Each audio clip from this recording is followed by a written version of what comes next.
A story unfolds today about a young farmer who becomes enamored with a girl so captivating that many are willing to sacrifice everything for just one night in her company. Those fortunate enough to spend a night with her consider themselves incredibly lucky. One day, the farmer brings this girl to his home, leading to a series of astonishing events that will be revealed in today's narrative. Friends, our story takes place in 1850 in a quaint town in California known as the Rockies. Here resided a remarkably beautiful girl named Angel, who was sought after through a lottery system, allowing only a select few to spend a night with her. Those whose numbers were drawn felt immensely fortunate. We find Angel in a state of despair, haunted by memories of her childhood spent with her mother. On a particular day, she was filled with joy at the prospect of meeting her father, Alex, for the first time. However, upon his arrival, he barely acknowledged her and ordered her to leave the room. He then confronted Nina, stating, "You may live in my house, but I have not married you, nor will I. I made it clear that I did not want this child because she is illegitimate." Nina, enraged by his words, faced a violent outburst from Alex before he departed. Angel, who had overheard the confrontation, was left in tears, devastated by her father's harshness. Nina soon emerged to console her daughter, assuring her, "This is not your fault. My love for you surpasses everything else in this world." A few days later, Nina received a letter from Alex, severing all ties with them, selling their home, and vowing never to return. Following this, Nina and Angel sought refuge with a jeweler named John, hoping to sell their jewelry for a living. However, John informed them, "These jewels are worthless, but you are invaluable. If you work for me, I can offer you both a salary and a place to stay." Nina, feeling powerless, consented to John's proposal. Initially, he became intimate with her and then required her to work to support both of them. However, Nina soon fell gravely ill and passed away within a few days. Angel watched her mother die in such dire circumstances, crying inconsolably, yet she found herself utterly alone. The narrative will reveal how Angel came to be perceived as a high-priced woman in the town as the story unfolds. The scene now transitions to the present, introducing a farmer named Michael. He diligently manages all aspects of his farm on his own. A sensible and devout man, he prays daily at the church, seeking a life partner who will love him sincerely and stand by him through thick and thin. That evening, while Michael is in town selling his produce, he notices Angel taking a leisurely stroll. From the moment he lays eyes on her, he feels an intense attraction. Curious, he inquires with a friend about her, who informs him Angel resides in a palace in this town. She is the most beautiful and sought-after woman here, with many eager to pay for a night in her company. This revelation unsettles Michael, yet he resolves that he should at least meet her once, regardless of her past. Later that night, after Angel completes her shift, the palace manager, Duchess, sends a bodyguard to collect her earnings. The bodyguard, deeming the amount insufficient, harshly demands, "Where have you stashed the rest of the gold?" Infuriated, Angel retaliates with curses, prompting him to assault her and nearly drown her in a bathtub. At that moment, Duchess arrives and intervenes, warning the bodyguard, "If Angel suffers even a scratch, the people downstairs will not forgive you. Now calm down and prepare her for her next shift." After a while, Angel gets ready for her next work session, and this time, Michael arrives to see her. She inquires, "What can I do to make you happy?" He responds, "That's not why I'm here. I'm just a farmer, focused on my land. I simply wanted to have a conversation." He then surprises her by proposing marriage, to which Angel laughs and replies, "That's the 5th proposal I've received this week. Many men come to me with charming words like yours." As Michael's time comes to an end, Angel dismisses him from the room. The following day, Michael returns, offering double the payment to see Angel again. He expresses, "I fell in love with you at first sight, and I want you to come away with me. We can get married and be together forever." Angel, not taking him seriously, replies, "You're squandering your time and money. Just complete what you've paid for. I will never belong to you for eternity." Once again, Michael's time expires, and the bodyguard arrives to escort him out. Later, Michael's friend attempts to persuade him that Angel is not the right match for him, but Michael insists, "I want to give it another shot." That evening, he returns to see Angel once more. This time, Michael tries to appeal to Angel's emotions, saying, "I don't understand why you choose to remain in this miserable existence. Don't you feel anything for me? Is there truly no emotion in your heart?" He gently kisses her and adds, "Can't you sense my love now?" Angel replies firmly, "I don't love you, and I have no desire to marry. You're merely a simple farmer, nothing more." His heart heavy, Michael quietly departs. The narrative shifts back to Angel's childhood, revealing how the jeweler, John, took her to a different town after her mother passed away. His plan was to sell her, but a girl named Sally, who worked there, urged him to take Angel somewhere else, claiming the place was unsuitable for her. John ignored her plea and brought Angel to the boss's office. Shortly after, the boss Duke arrived. John handed Angel over to Duke for money, but Duke ordered his men to kill John. Angel was terrified, and Duke told her, "You will work for me from now on," marking the start of her grim life. As the years went by, Duke forced Angel into the same work. She lost her fear and believed all men were alike, yet she felt trapped in this life against her wishes. One day, Alex came to the place not knowing Angel was his daughter. When he took her to a room, she revealed the truth. Alex realized he had ruined her life and, overwhelmed with guilt, took his own life. Meanwhile, Sally gave Angel some money and helped her escape. When Duke learned of this, he was furious and had Sally killed. Angel was then seen boarding a ship to leave the city. Other girls on the ship spoke to her, but when they reached the Rockies, they beat Angel unconscious and stole her money. A woman named Duchess then saved her and took her to her palace, forcing her into the same business. The story returns to the present, where Angel's health is failing. When her friend inquires, she admits that thoughts of Michael have weakened her. She decides to leave this life behind. Having saved her money with Duchess, she goes to ask for it back. However, Duchess refuses, questioning, "What will you do after you leave? I provide you with food, clothing, and shelter. What will you find outside?" Angel had made her decision. She demanded, "Give me my money." Duchess got angry and said, "I won't give you anything." This made Angel furious and she started yelling at her. Duchess called her man and told him to teach Angel a lesson. He took Angel away and hurt her badly. That night, Michael dreamed something was wrong with Angel. The next morning, he went to the palace and found Angel in bad shape. Furious, he told Duchess, "I'm taking her with me."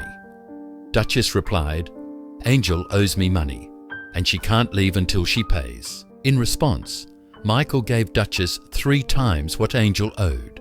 He then offered Angel his mother's ring and asked, "Will you marry me?" Angel agreed. Michael brought Angel to his farm, but she was still weak from her injuries. She said, "You gave Duchess a lot of money." Michael reassured her, "Don't worry about that. I just wanted to rescue you." However, Angel returned the ring saying, "Once I heal, I'll repay your debt and leave. I won't marry and become anyone's property." Michael laughed, saying, "Marriage isn't slavery." He then gave her some clothes and Angel asked, "Are these your wife's?" Michael explained, "They belong to my sister, who passed away last year. Now her husband, Paul, and I live here, but he's away in another city." Angel tried to stand, but fell because she was still weak. Michael took care of her, and after 3 weeks, she fully recovered. One night, when Michael checked on her, Angel invited him closer and said, "It's time to repay your debt."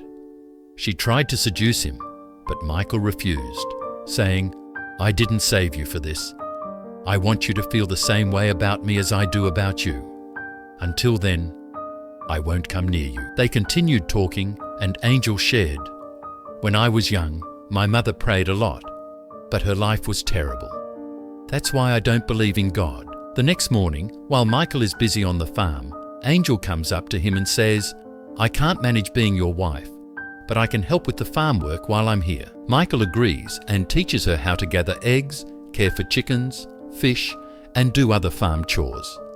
Angel starts to enjoy the work. One night, Michael wakes Angel and says, "Let's go somewhere." Angel asks, "Where are we going at this hour? It's almost dawn."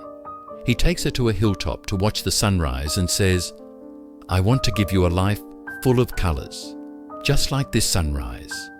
Angel replies, "If you knew my past, you'd hate me." Michael responds, "That past wasn't your choice, but now you can choose your future." Angel says, "I don't even know why I'm here. You see me as your wife, but you keep your distance." Michael explains, "I was waiting for you to feel the same way I do." They share a kiss and head back home. That night, for the first time, they become intimate and enjoy each other's company. The next day, Paul returns to the farm after a long absence. Michael tells him he has gotten married. When Michael introduces Angel to Paul, Paul recognizes her but stays silent. Later, Paul confronts Angel, saying, "I know who you are and what you've done. Michael deserves a good wife, not someone like you." Angel replies, "He chose me knowing everything. You should accept that." Paul refuses and goes to tell Michael, speaking poorly of Angel. Michael punches him and says, "If you see me as your brother, you must see Angel as your sister." He then apologizes to Paul and explains that he can start fresh in the city and have a good life, just like before. Michael later tells Angel that Paul is going to the city and shares what happened between them. He expresses his wish to spend his life with her, wanting children and a happy life together. However, Angel cannot have children, and Michael is unaware of this. We then see Angel's past, where she once became pregnant. To stop it from happening again, Duke forced her to have an abortion, which left her unable to have kids. The next day, Angel excels at all the farm work and even learns to fish. She starts to grasp Michael's love, but feels guilty because he knows nothing of her painful past, and she feels unworthy of him. One day, while walking, they encounter a family, including a pregnant woman named Elizabeth, who is homeless and searching for shelter. Michael and Angel invite them to their home and provide food. The family is very thankful. They have an older daughter named Miriam who asks Angel how she and Michael met. Angel shares her past and their story, and they become close friends. As time goes by, Elizabeth gives birth to a son, bringing joy to everyone. Michael and Miriam help care for the baby, leading Angel to think that Michael and Miriam would be a great couple. One day, Angel tells Michael, "Miriam is a wonderful girl, and you two would be perfect together." Michael replies, "I only love you, and nothing can change that." Angel then confesses that Duke forced her to have surgery, making her unable to be a mother. But Michael reassures her, saying, "It doesn't matter who you were. I love you, and that will never change." We should always have hope, because anything can happen. However, Angel feels that nothing will change, that she can never be a mother, and that she cannot be a good wife to Michael. Later, they have dinner, and Angel asks Michael to take her to the spot where they saw the sunrise. They go there to watch the sunset, and to make it special, they become intimate again. The next morning, Angel writes a letter to Miriam, places Michael's ring inside it, and leaves with a man before anyone wakes up. Miriam finds the letter, which says that Michael and she would make a lovely couple and be happy together. She shows the letter to Michael and urges him to go after her. However, Michael replies, "I've done everything for her and shown my love. Now, it's her life, and the choice to return is hers." Angel arrives in a new city and goes to a hotel. She asks the owner if he needs a cook and if she can stay there in exchange for work. The owner agrees, and Angel starts her job. That same day, one of Duke's men spots her at the hotel. That night, a fire breaks out, destroying everything. The next day, while Angel cleans up the ruins, Duke appears. He is the man who killed John and took Angel as a child, and he has now started his business in this city, which Angel is unaware of. Duke asks Angel to come with him, but she refuses, saying, "You can't make me." Duke reveals he was the one who set the hotel on fire. He threatens that if she doesn't come with him, he will have the hotel owner killed. With no other option, Angel agrees to go with him. When they arrive, she sees two young girls whom Duke is forcing to work like he did with her. Angel says, You can't handle grown women, so you bring young girls and torment them. Duke threatens her, saying, "If you oppose me or try to escape, I will kill you.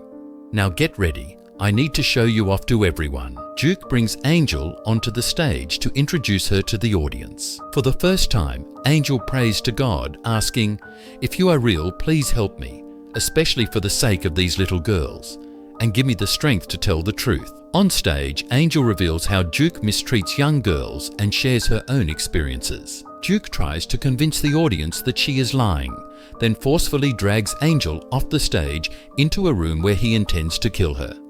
At that moment, one of Duke's men, tired of his cruelty, knocks him down and tells Angel to escape. Angel quickly goes to rescue the two little girls being held captive, and they all run outside. The crowd witnesses this and realizes Duke is truly a heartless abuser. Furious, they rush toward Duke, who attempts to flee but is surrounded, captured, and hanged. 3 years later, we find Paul in a different city.